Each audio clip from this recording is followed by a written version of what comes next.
And as Andrew said, listen, if he's going to be kind enough to want to play, then Andrew will play. That's correct. So, and he says, let's play, he'll play. But as long as it's nothing to do with them. New Prince Andrew. Yeah. Is that a deal? Yeah. Yes, there are secrets buried because everyone tacitly agrees to protect them. But there are also secrets hidden because the person holding them is never allowed to speak. Because the story you're about to hear is neither lighthearted nor trivial.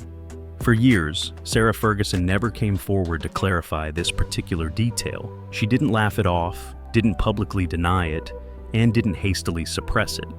And in the royal world, such prolonged silence is never a coincidence.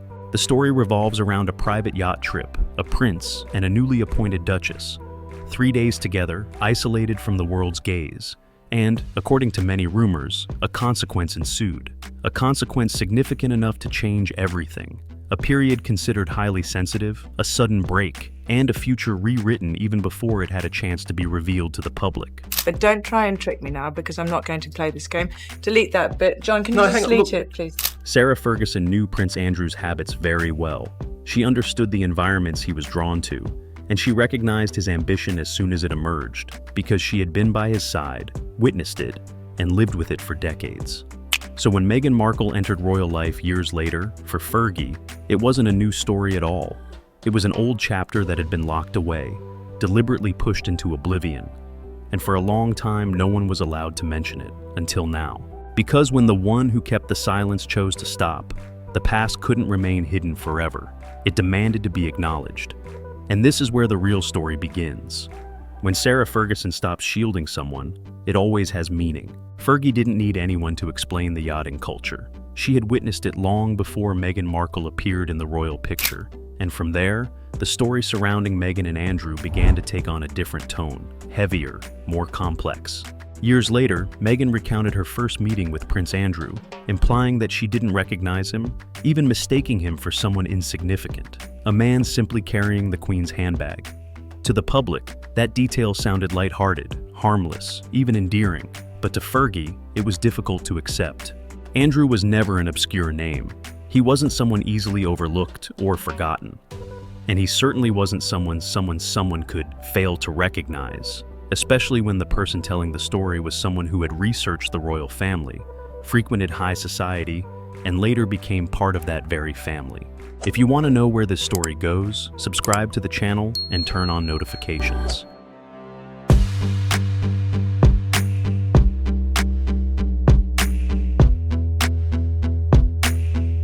More importantly, Andrew was never a stranger in the spaces Meghan entered.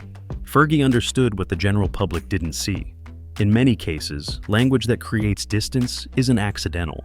It's often used when familiarity needs to be blurred, when prior contact becomes awkward, and when history needs to be rearranged to fit a more coherent narrative. The story of a servant isn't a sign of naivety, it's a signal of separation. And separation is often only necessary when something existed before the official timeline was revealed. According to information shared discreetly and circulated privately, the interaction between Meghan Markle and Prince Andrew wasn't just a hypothesis. It was believed to be real contact.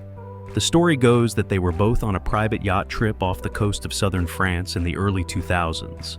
Andrew was considered a guest of interest. Meghan was reportedly part of the social circle on board. This wasn't a crowded or anonymous space. There were no endless decks or completely unfamiliar faces. In that setting, everyone knew who they were and why they were there. A witness, mentioned indirectly, described that the attention in that space shifted noticeably when Andrew appeared. And shortly afterward, Meghan was reportedly seated separately, near him. Soon after, according to accounts passed down, There is absolutely zero doubt in my mind. Rachel Meghan Markle was a semi-expensive yacht girl, and she knows it. Many of you have seen this picture already. You see that there's Meghan with her Cajuna hat.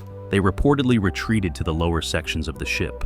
What followed was not described as a brief encounter, but rather several days of almost complete isolation, meals arranged privately, a secretive schedule, and a rare presence before the rest of the group. When they reappeared, the atmosphere was different. Those present sensed it. The story began to spread. And we also have this. This is Karina Shuliak, Epstein's girlfriend. And the only times she traveled and went anywhere was with him. And guess who's in the other end with her Panama hat? And as time passed, the impression remained in the memories of those who witnessed it. For Fergie, this wasn't surprising news. It was more like confirmation of something that had long been implicitly understood, but never spoken aloud. Because some stories aren't revealed the moment they happen. They only surface when those who guarded the silence choose to stop. And in stories like this, the important thing isn't the initial encounter, but the subsequent events. According to oral accounts, the connection between Meghan and Prince Andrew did not end when the ship returned to land. There were continued exchanges, a sustained connection, and at least from one side, a feeling that something had formed. However, Andrew then returned to London. And, as is said to be familiar to him, things continued in the way he had chosen many times before. After that, all contact was reportedly cut off. Calls from Meghan went unanswered. Texts went unanswered. Finally, according to accounts, the team was instructed to completely block all channels of communication. Access was shut. Doors were closed. Whatever had happened was relegated to the past. In the internal workings of the royal family, this is not uncommon. Creating distance is often seen as a way to control and obscure unwanted issues. But the story becomes more complicated by the fact that this silence didn't come naturally. According to accounts, Meghan repeatedly tried to contact Andrew after he returned to England. Not randomly, not just once or twice, but continuously. It seems there was something she believed he needed to know. This detail is believed to explain the urgency and also the reason for the prolonged silence that followed. The prevailing assertion is that Meghan believes she is in a very sensitive period. If that is true, the consequences would not be limited to the personal level, but would touch upon a broader structure. A situation arising outside the official framework, involving Prince Andrew, would have serious repercussions for the entire system. However, the calls went unanswered. No response, no explanation. Communication was completely cut off. And for someone accustomed to direct access, that absolute refusal carried a very clear message. According to accounts, when there was no longer any response and no clear way out, a difficult decision was reportedly made. That sensitive period was cut off. After that, all channels of communication reportedly ceased completely. Whether true or false, this part of the story helps explain something that has always simmered beneath the surface. Not only why the connection abruptly stopped, but also why complex emotions may have followed. If this story contains only a fraction of the truth, it is enough to explain the years of prolonged silence. Prince Andrew had every motive to ensure this never came to light. Meghan had reasons to move on and rewrite her own path. And the royal family had every reason to let it all quietly fade into oblivion. No photos were preserved, no documents were released. No one was willing to publicly confirm it. Only memories remain, fragments in the minds of those who supposedly witnessed it. They weren't powerful or protected figures, but simply young people, fleeting visitors, names outside the center of power. Time passes, life goes on. Until years later, when Meghan returns to the royal world through a different path. It is at that moment that this past is said to become sensitive once again. By the return of intimacy, and what was once buried deep begins to resurface. What do you think this silence means? Leave a comment and subscribe to the channel. When pressure mounts within powerful families, difficult choices are often weighed carefully, not from emotion, but from long-term calculations. Meghan Markle was then considered to be in a particularly precarious position. She was tied to the royal narrative, but not fully protected by that system. She lacked the backing of institutions built over generations. She didn't carry the privileges of her bloodline. And most importantly, she no longer held a vital role for those who had protected her presence within the royal power dynamics. When purpose is gone, that position becomes easily replaceable. Prince William, meanwhile, didn't face similar challenges. He had nothing to hide. His position was secure. His story was seen as clear, stable, and didn't pose awkward questions for the system. There was no real leverage there, nothing strong enough to exert counter-pressure. Meanwhile, King Charles was a cautious man in his own way. He understood what exposure was, and he also understood that stories, however well concealed, could quickly be exposed if the timing was wrong. But even with that caution, he knew which battles to fight and which to let slide. In that context, Meghan gradually became a pressure release valve, a story that could be brought out without shaking the entire structure. a truth that could be sacrificed for greater stability. And Sarah Ferguson understood this better than anyone. She knew that if something had to be said, Meghan's story was the least risky choice to start with. Not because it was harmless, but because it could be controlled. And here we have Andrew, with whom looks like Marcus Anderson. This is in 2001, when Meghan Markle would have allegedly been on third year. Meghan Markle hardly spent any time at Northwestern University. This wasn't a direct confrontation. This is a clash of mirror images. Sarah Ferguson and Meghan Markle have more in common than just their royal connections. They share a survival instinct. Both understand the value of status. Both see how power operates behind closed doors.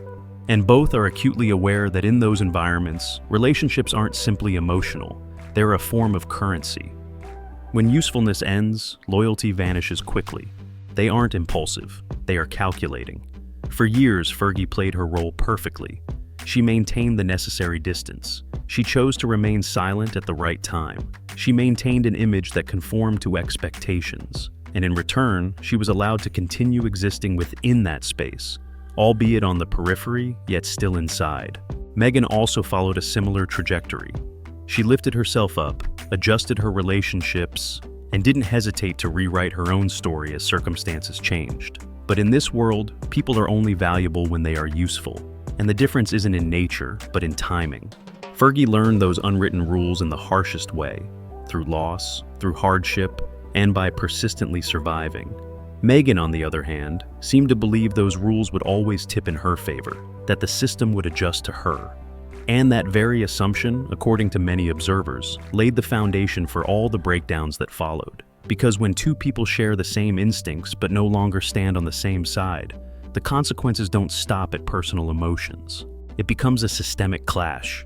And at the moment, Meghan chose distance over dialogue. She wasn't simply distancing herself from an old ally.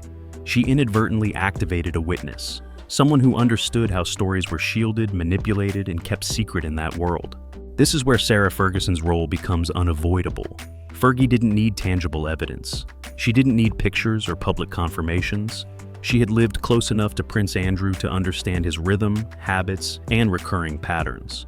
She knew where he usually appeared, in what contexts, and what typically happened when stories were handled discreetly rather than directly.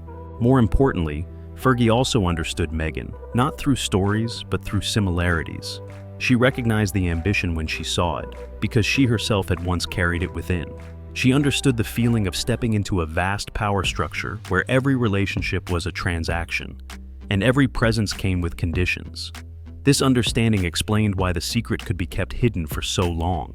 As long as all parties benefited from the silence, silence remained the safest option. But no balance lasts forever. When the scales shift, so do the choices. Fergie no longer received the same protection from the institution. Meghan was no longer the favored figure within that structure. And Prince Andrew, as is commonly known, had long relied on others to help shoulder the burdens of his inconvenient past. The real question isn't what happened, but what will happen when the only person who truly understands all the pieces, how they fit together, and why they were kept secret, decides to stop protecting that silence. Because secrets don't disappear, they're simply set aside, waiting for the right moment. And when someone still remembers, still has the motivation, and has little to lose in choosing to speak, even indirectly, the past ceases to exist as a whisper. It regains its weight. At that point, the story no longer revolves around denials, lavish trips, or peripheral details. It becomes a far more fundamental question. Who knew? And who chose to remain silent? That's the kind of truth that power structures are most wary of. It's not because it's noisy, but because it exposes decisions that were made in silence, and the people who agreed to let them happen. If you want to understand why some stories are buried for years, subscribe to the channel and watch the next part. Thanks for watching until the end of the video.